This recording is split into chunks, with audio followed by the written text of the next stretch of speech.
Olá, estudantes da terceira série do ensino médio. Tudo bem com vocês? Eu sou a professora Susan dos Anjos e essa é mais uma aula de filosofia. E na aula de hoje vamos conhecer o filósofo alemão Friedrich Nietzsche. Vamos entender melhor as reflexões de Nietzsche a partir de sua obra O Nascimento da Tragédia. Vamos lá?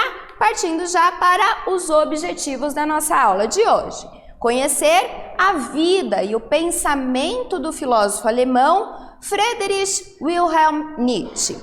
Entender o papel da tragédia no mundo grego, compreender as críticas de Nietzsche à filosofia socrática e também à cultura ocidental, base então de sua conhecida obra O Nascimento da Tragédia. Nietzsche vai realizar grandes críticas ao racionalismo da cultura ocidental e é sobre isso que nós vamos pensar durante a nossa aula. Quero propor aqui uma reflexão a partir dessas questões.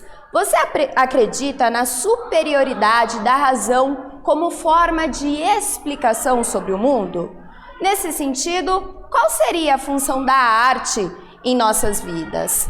A arte é só entretenimento ou possui poder explicativo? Será que a gente consegue conferir mais sentido à nossa realidade a partir da música, da poesia, do teatro, das artes plásticas? Você já pensou sobre isso? Qual é então o papel da arte no nosso dia a dia? Vejam aqui essa frase do poeta maranhense Ferreira Goulart. Ele diz o seguinte: a arte existe porque a vida não basta. Olha que interessante, né? Isso nos leva a uma reflexão filosófica sobre se a arte pode ser entendida como uma forma de potencializar a nossa vida, de nos dar um sentido maior no nosso dia a dia. O que você pensa sobre isso? Será que a arte cumpre essa função de nos potencializar enquanto sujeitos, enquanto indivíduos? Friedrich Nietzsche vai pensar sobre esses temas. Nietzsche viveu entre 1844 e 1900. Foi um filólogo, poeta, crítico e filósofo alemão contemporâneo. Em suas obras, dedicou-se a estudar a moral judaico-cristã, a cultura ocidental, a filosofia e também a ciência. Utilizava-se de metáforas e aforismos e, durante toda a sua obra, dedica-se à recuperação das chamadas forças vitais, o que ele vai entender a partir da união entre os opostos, o espírito apolíneo e o espírito dionisíaco, razão e loucura, razão e emoções e criatividade. Isso é o que nos caracteriza enquanto seres humanos, essa união de todas as nossas potencialidades.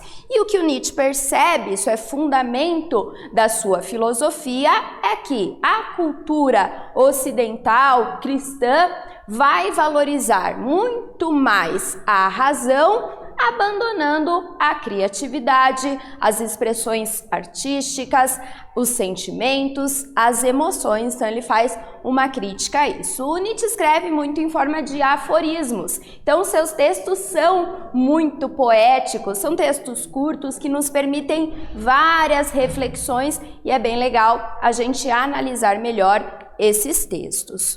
O filósofo moderno Friedrich Nietzsche talvez seja o pensador mais controverso de toda a tradição. Suas críticas se direcionam à filosofia clássica, à religião, à ciência e aos valores morais vigentes. Nietzsche nasceu em Hocken, na Alemanha, de família luterana. Quando criança era chamado de o pequeno pastor e era uma criança realmente à frente de seu tempo. Há boatos de que Nietzsche, muito jovenzinho ali, antes dos 15 anos, já sabia perfeitamente o latim, então, e o grego, tá? Então ele tinha aí uma dedicação grande aos estudos e acaba se interessando pela filosofia a partir de um filósofo chamado Schopenhauer. A gente vai falar um pouquinho sobre isso daqui a pouco. Nietzsche estudou teologia em Bonn em 1864. Contudo, passou a estudar filologia em Leipzig em 1865, onde se interessou por filosofia a partir do conhecimento dos filósofos pré-socráticos. Para a gente lembrar, os filósofos pré-socráticos eram filósofos que se voltavam às questões da cosmologia, a origem do cosmos, a origem do universo. E eles são compreendidos como pré-socráticos justamente porque suas principais ideias foram formuladas antes de Sócrates, que é um marco do início da cultura ocidental, da filosofia ocidental. Sócrates vai deixar de se perguntar sobre a origem do cosmos e vai voltar a sua investigação ao próprio ser humano. Conhece-te a ti mesmo. Esse é um dos grandes conselhos que o Sócrates leva a sério em toda a sua obra. Foto do jovem Nietzsche antes de adotar o seu famoso bigode. O Nietzsche é conhecido por aquele bigodão, né, que vocês devem conhecer bem. Então aqui a gente tem uma imagem quase que muito rara do Nietzsche sem o seu bigodão, tá? Vamos seguindo aqui então para conhecer um pouco mais o Nietzsche e a sua principal influência no mundo da filosofia. Então, na filosofia, o Nietzsche vai se interessar muito pelo pensamento do filósofo Arthur Schopenhauer. Posteriormente, ele vai criticar também esse pensamento, mas Schopenhauer, é a partir da leitura de Schopenhauer que o Nietzsche vai começar a enveredar pelo caminho da filosofia. Em 1865, Nietzsche, que na época dedicava-se ao estudo das letras clássicas através de registros históricos, a chamada filologia, deparou-se com o livro O Mundo como Vontade, como Representação, de Arthur Schopenhauer, cujas ideias marcaram profundamente seu pensamento, levando a se interessar por filosofia. Então foi a partir da leitura de Schopenhauer que o Nietzsche começou a se interessar pela filosofia e se dedicou então a essa área de conhecimento da humanidade e se tornou hoje, como nós conhecemos, um grande filósofo. Vamos para a nossa primeira atividade. Já falamos um pouquinho sobre o Nietzsche, sobre a sua biografia, a sua vida, e agora vamos assistir um curta que é muito interessante para a gente entender como, às vezes, a leitura de um filósofo nos desperta para um mundo totalmente diferente, para pensar possibilidades de transformação da nossa própria realidade. Assista ao curta-metragem Meu Amigo Nietzsche, de Fauston da Silva. Em seguida, reúnam-se em grupos e discutam como as ideias dos grandes filósofos da humanidade podem nos ajudar a transformar a nós mesmos, nossa família e sociedade. Você pode assistir esse curta-metragem apontando o celular para o QR Code que vai ficar aí na sua tela. Eu vou deixar um tempinho para você procurar ali o vídeo, já pegar as referências, fazer algumas anotações sobre ele e a gente já retorna.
E aí, deu certo? Conseguiram pegar as referências ali do vídeo? É um curta-metragem, então um vídeo curtinho, tem uns 15 minutos e é muito interessante a gente perceber como essas influências, às vezes por meio da arte, por meio de um livro, um filósofo que você conheceu, isso pode te despertar para se interessar por transformar mesmo a sua realidade, né? E era sobre isso que eu queria que vocês comentassem. Então, em geral, são uma proposta de reflexão, buscamos fontes de inspiração que nos incentivem, ajudem e auxiliem a entender melhor a nós mesmos e o mundo, a definir o caminho que queremos traçar, dando um sentido novo às nossas vidas.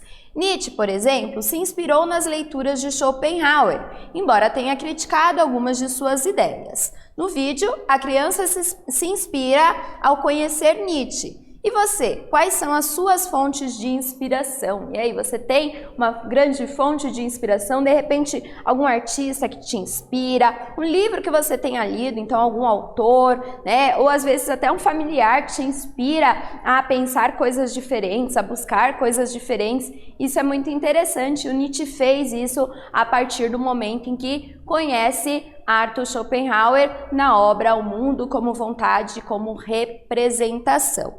Vamos seguindo aqui então agora para conhecer essa que é considerada uma das grandes obras filosóficas de Friedrich Nietzsche.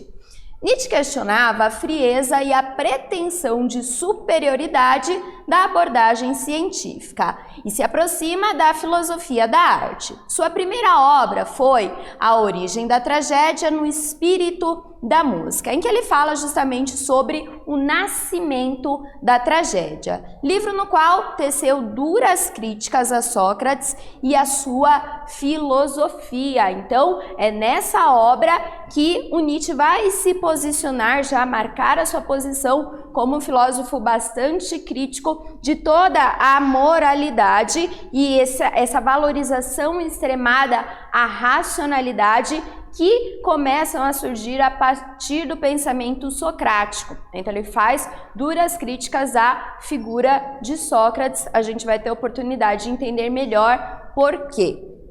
Questões discutidas na obra A Origem da Tragédia. O que permitiu aos gregos atingirem uma cultura tão vívida e fértil entre os séculos 6 e 5 a.C.?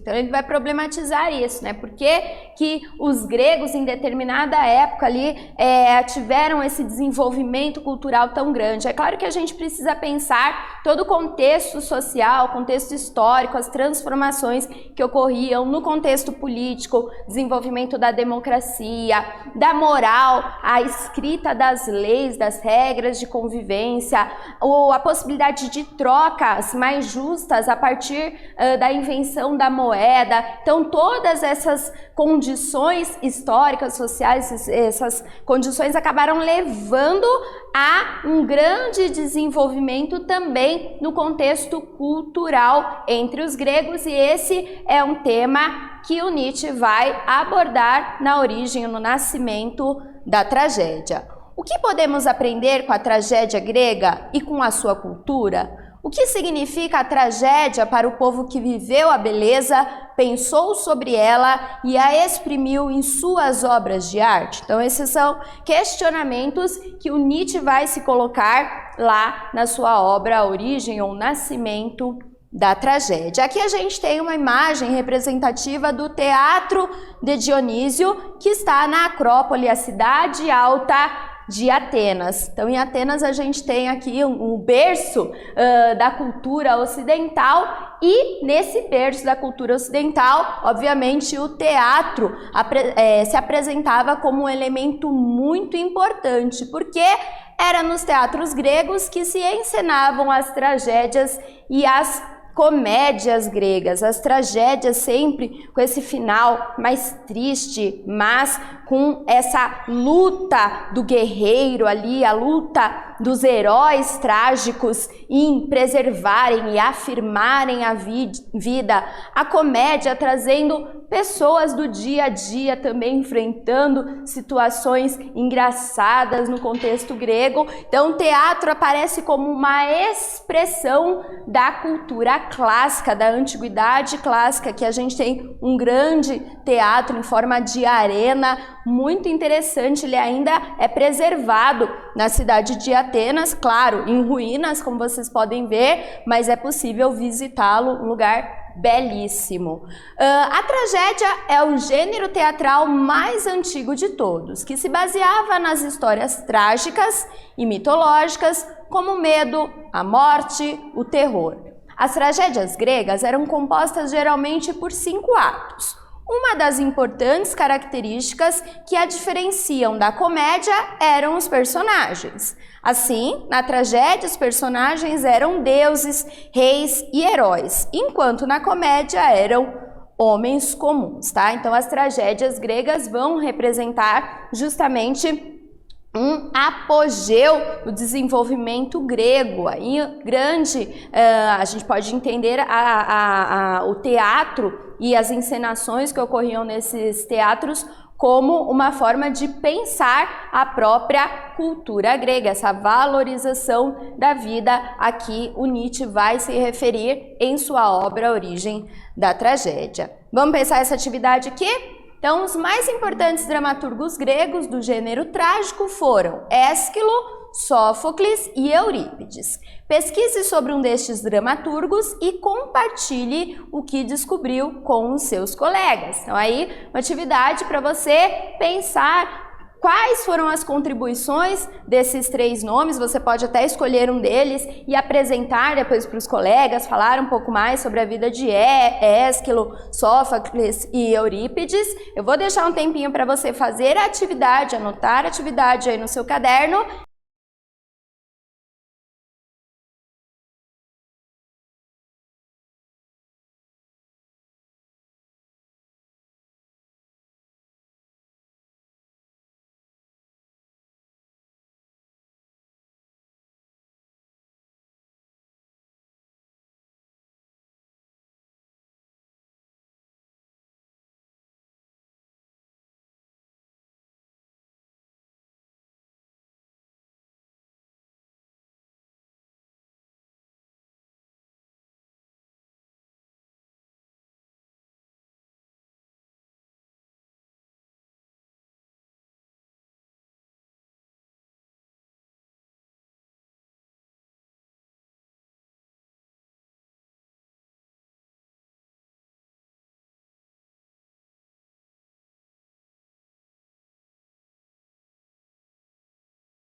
E aí, pessoal, conseguiram pesquisar então esses 3 grandes nomes da tragédia grega?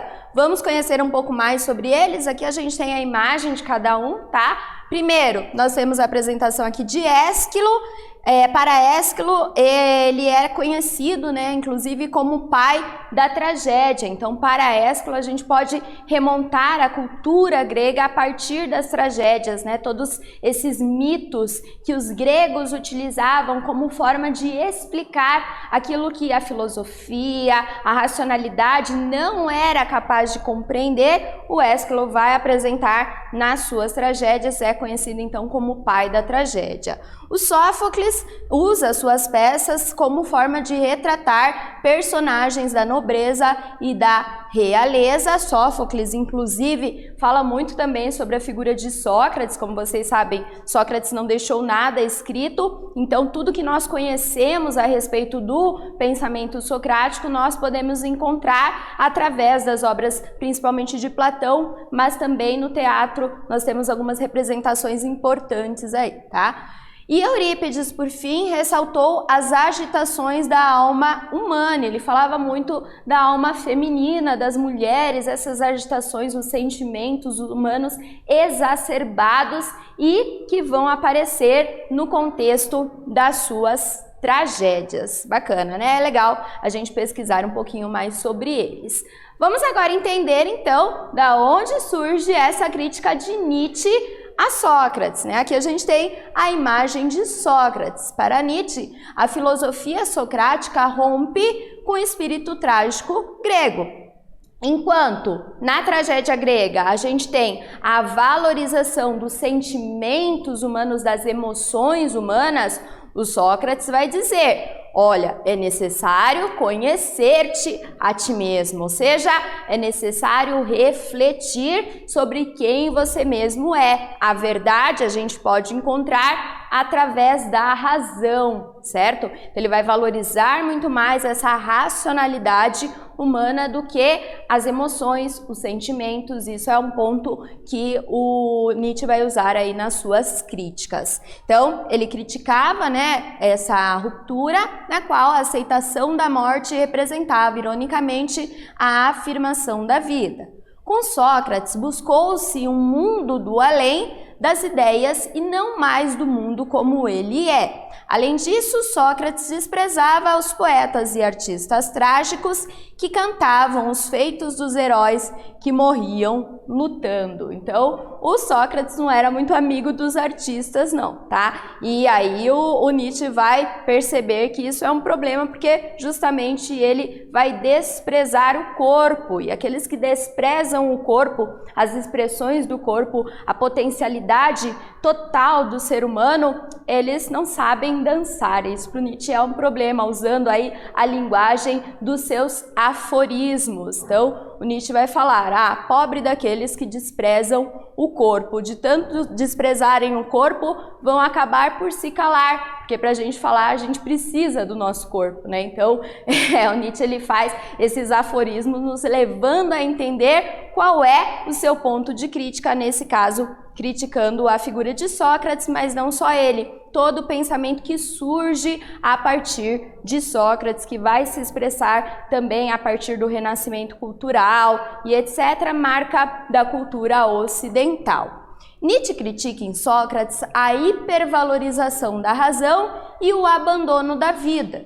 É neste sentido que o chama de decadente por aceitar morrer pelo que acreditava e por colocar o sentido da existência numa vida depois da morte. Escreveu Nietzsche: ó Sócrates, responda-me, por que você acha que a vida não vale a pena? O remédio socrático para a vida é a razão. E a razão pura e simplesmente seria um abandono, uma fuga da própria vida, né? Para quem não se lembra, o Sócrates ele foi condenado à morte, acusado de duvidar dos deuses oficiais da cidade e de corromper a juventude, e ele aceita esse julgamento e diz: tudo bem, não tem problema nenhum, eu aceito, tomo o veneno, tomo a cicuta e morro, porque o caminho é racional. E nisso ele está desprezando a própria vida, sinal de fraqueza, sinal de decadência da cultura ocidental,